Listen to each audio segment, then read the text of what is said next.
humbleness.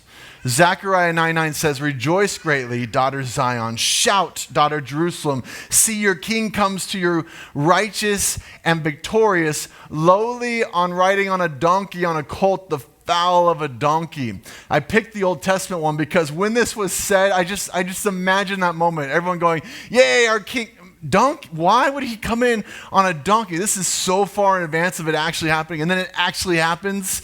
And again, he's coming in on a donkey. And they're like, "This is king. This is Lord." Donkey? It doesn't make sense with a donkey. Well, neither does most of the things Jesus did, because it was always in this humbleness. The way he dies. He can call all the angels he wants. He still goes through it with obedience and this humbleness that brings salvation. Over and over, Jesus shows us humbleness. What do you think he expects of us? How should his Christians respond to this? Of course, we're supposed to have the same humbleness, and yet we get this wrong a lot. I see Christians do the exact opposite all the time. When we're supposed to be humble, holiness is humbleness. Someone I've seen this gift in is Jennifer Von Wagner up here, who sings in the front. Just an incredible amount of humbleness, this joy she shows. So she's also the office manager up in our church offices. And people, when they call the office, a lot of times they're coming in at like level 10. I don't know if it's our world today. We feel like we can't get anything unless we're at level 10. So we just sort of put that same thing on the church, and we'll call or email it, just boom, we're all the way up here. And yet she has this humbleness, this calm to her that really causes a 180 in the conversation to get what needs to be done. And I just hide down at the end of the hallway going, "Oh man, I'm glad I'm not on that phone call."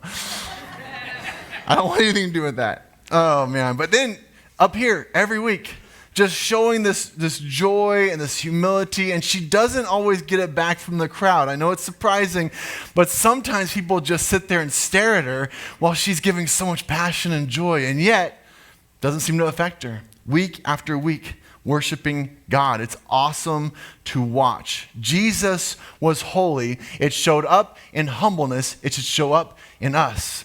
Speaking of humble, I was reading a news story about Kanye West. I believe he goes by Yeah now. Is that right? Is it Yeah? It's just yay. I said it wrong last service too. It's Yay. Okay, my bad. I should know better. So my wife and I were reading this book. It's called Soundtracks by John Acuff, and it's about changing the mindset in your head to be positive, not negative. And he had this story about Mr. Ye, and Mr. Ye is with this really famous rapper, and someone calls him on the phone, and he tells this guy, "I can't talk right now, I'm doing something really dope," and he might have used an expletive right there, I'm not sure, but you get the gist. And the writer was saying, recognize when you're doing something dope. I'm like, okay. And my wife and I are laughing about the story, though, because it's like, is that really what happened? Why did you take the phone call at all if you were in the midst of something cool? I think possibly he wanted to share what he was doing. He wanted people to know. It's kind of the opposite, but anyway, it reminded me of a different story. And it's one I heard of Sam Rayburn. Now, if you don't know this name, this was the Speaker of the House for 17 years. And the Speaker of the House is third in line to the presidency. This is a pretty powerful position. It's prestigious. And I heard this story, I read it one time, and it was a reporter's daughter had died, 14-year-old died. This guy goes to the door of the reporter, knocks on the door, says, "Is there anything I can do to help you today?" The reporter says no, and he says, "Well, have you had coffee? Let me make you coffee." Goes in the house, makes some coffee, and the reporter is looking over at this pretty powerful person making coffee for him and says, "Didn't I read you were supposed to be with the president today? Didn't you have a meeting with the president?" And he said, "Yes, I called the president. I canceled because my friend needed me today."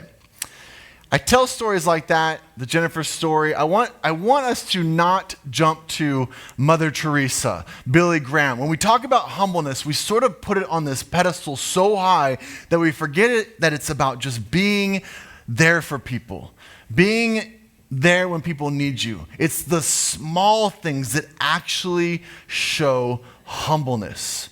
When you're in those small moments, giving those little things, it's actually where the real power comes, when you show holiness through humbleness.